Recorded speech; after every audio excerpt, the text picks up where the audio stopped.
Apologies, the member for Forest. Thank you. Thank you, Deputy Speaker. Mr. Speaker, Deputy Speaker, I was a member of this parliament during the Rudd-Gillard Labor years, and I learned very quickly how to recognise when the government became desperate when it was trying to force a bill through both houses of parliament. Extraordinary and extreme claims were made, and the desperation was palpable. Disappointingly, that's what we saw recently from the Minister for Industry, Science and Technology, when, in desperation to get Labor's rushed National Reconstruction Fund legislation through the parliament, the minister actually resorted to using our key defence pact, AUKUS, as a political pawn, a bargaining chip. In my view, national security and the role of AUKUS in our national security should be above politics. But clearly for this Labor government it is not. And it was absolutely shameful. Even with what I've seen in previous Labor governments, this actually really surprised and profoundly disappointed me, particularly when the minister himself never mentioned the word AUKUS once during the introduction of the bill. Obviously, it wasn't a priority at that stage, and if it was, the minister would have certainly made much of that in his introduction of the bill. But the minister didn't mention national security once, not once. So I'm wondering how much of the initial $5 billion and overall $15 billion of the National Reconstruction Fund will actually be quarantined for defence on the back of the minister's comments. It's a very good question to ask. The minister has not provided any of this detail. Now, there are those of us who actually take national security very seriously and know that AUKUS was the work of the former coalition government. And I am actually someone in this place, Mr Deputy Speaker, who is possibly the only daughter of a World War II war widow in this place, who understands how important national security is and what the cost is to Australian families, and why we take it seriously and what was fought for. So AUKUS builds very strongly on our existing relationships with the United Kingdom and the United States, and the reasons for this are clear, given how significantly the security challenges in the Indo-Pacific region have grown. AUKUS builds even further on the three nations' long-standing and ongoing bilateral ties. For Australia, the first initiative under AUKUS was the 8 nuclear-powered submarines. And there will be a concentration on cooperation around a range of existing and emerging security and defence capabilities, designed to enhance joint capability and, the most important thing, interoperability. Now, speaking of interoperability, it is critical. I've seen firsthand through the Australian Defence Force parliamentary program just how much emphasis is placed on interoperability in any given theatre of operation.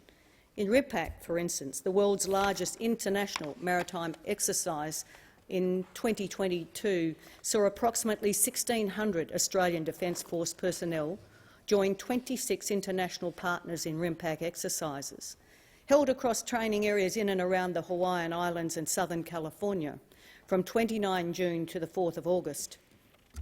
Now, Exercise RIM of the Pacific is a biennial international military exercise hosted by Commander US Pacific Fleet.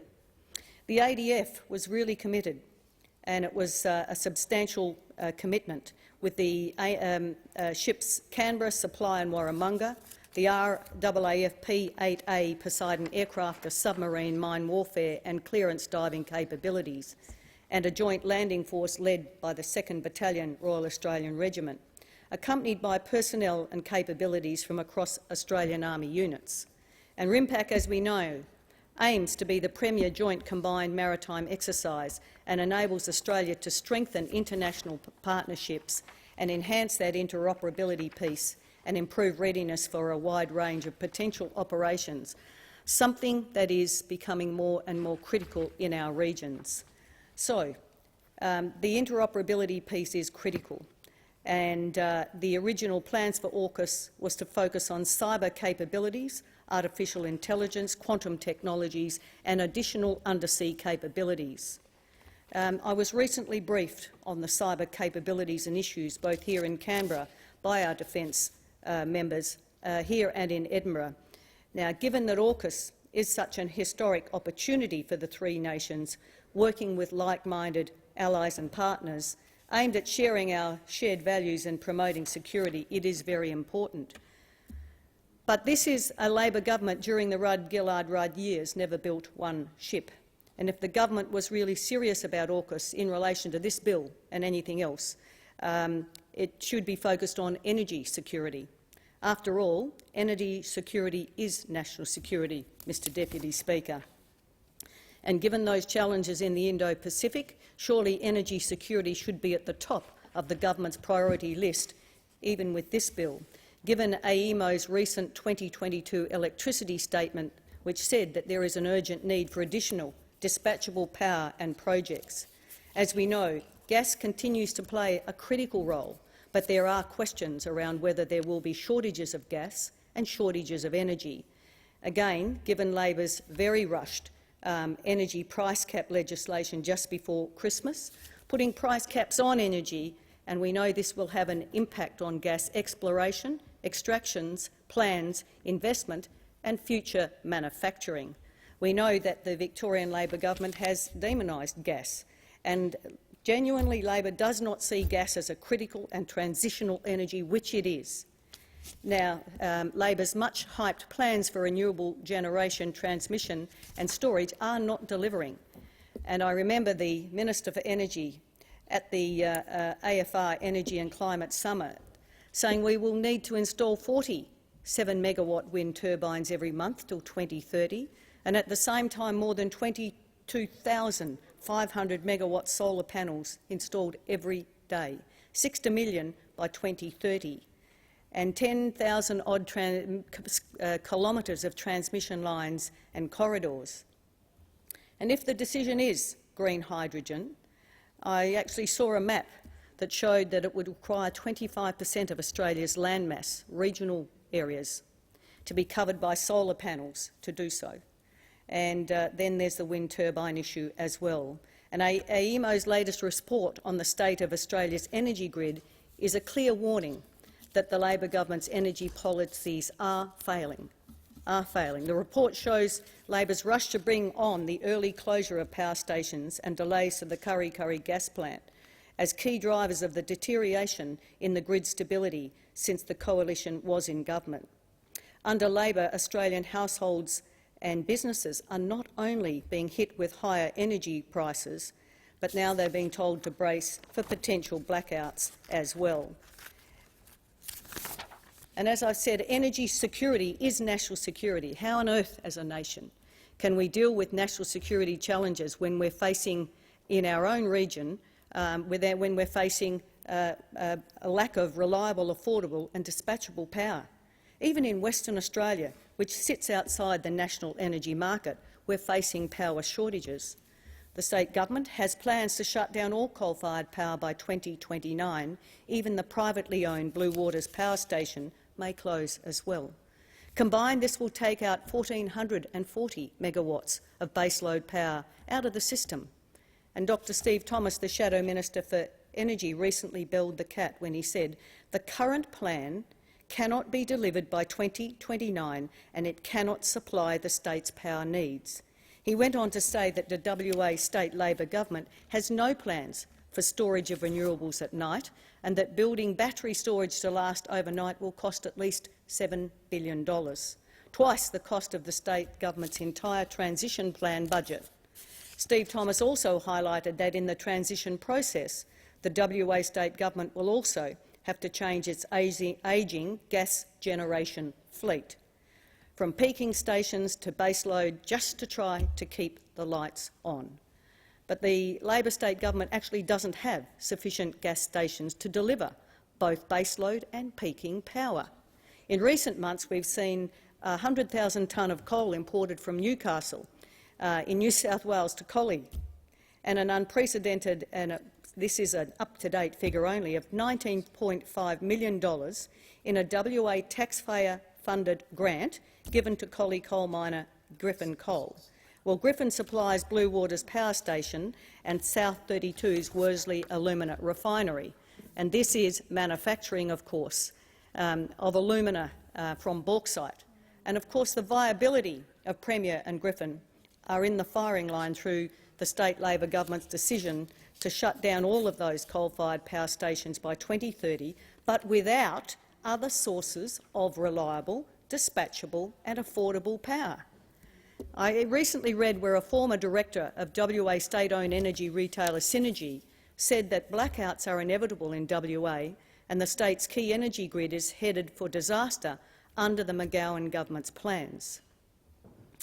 But we also know under the NRF that the unions have plans to install union officials on the board, a bit like union-controlled superannuation fund boards, and they plan to steer, that's what they said, they plan to steer the NRF investments in a similar way to the union-controlled super fund boards. And we know that the unions are totally opposed to independent, experienced directors on the NRF boards. And we know that Labor has backflipped on superannuation, on lower mortgages. The Prime Minister said life will be cheaper under me, on the $275 promise of reduced power prices, and there's every chance that the Labor government here will roll over on union demands over time. And of course, we don't want to see this just become the next honeypot hive for Labor and its union bosses. Australian people know they can't trust Labor when it comes to union control of the Labor government, whether it's the ABCC through the CFMMEU, the extreme changes to the industrial relations laws affecting small and medium businesses. For the first time, we have unions in small businesses, right, in our doors, through enterprise and patent bargaining, through union demands to charge bargaining fees for non-union members. And of course, it's been reported that total union contribution, we can't be surprised, to Labor at a state and federal levels rose from 13 million to about 16.7 million ahead of the 2022 election. I think the CFMEU delivered about 25% of all contributions to Labor, so it is no wonder that those decisions are made in— Pardon? Exactly. And now we know ahead. We had a very good meeting last night with the parliamentary friends of trucks, trailers and logistics, and we certainly heard from that industry about the issues they're facing and are concerned for many reasons about the proposed increase in fuel tax excise and what that will do to their businesses. And there was one business that indicated that they had their actual price of electricity cost, given that they are in that space, has gone from over 400,000 to over $1 million, and they are in the refrigerated space. We know that Labor is certainly looking at reviving the Road Safety Remuneration Tribunal, which, as we know, will affect 35,000 small operators, small owner-operators in the trucking industry. And what we are facing as well is one of the world's highest carbon taxes, and we're waiting for Labor to backflip on legislated tax cuts ahead. I think that's something that none of us would be surprised to hear. So, Mr Deputy Speaker, there are many reasons that I have concerned about this particular bill, but I must admit I was surprised and disappointed to hear the Minister's reference to AUKUS in promoting this bill. I thank the honourable member for Forrest. The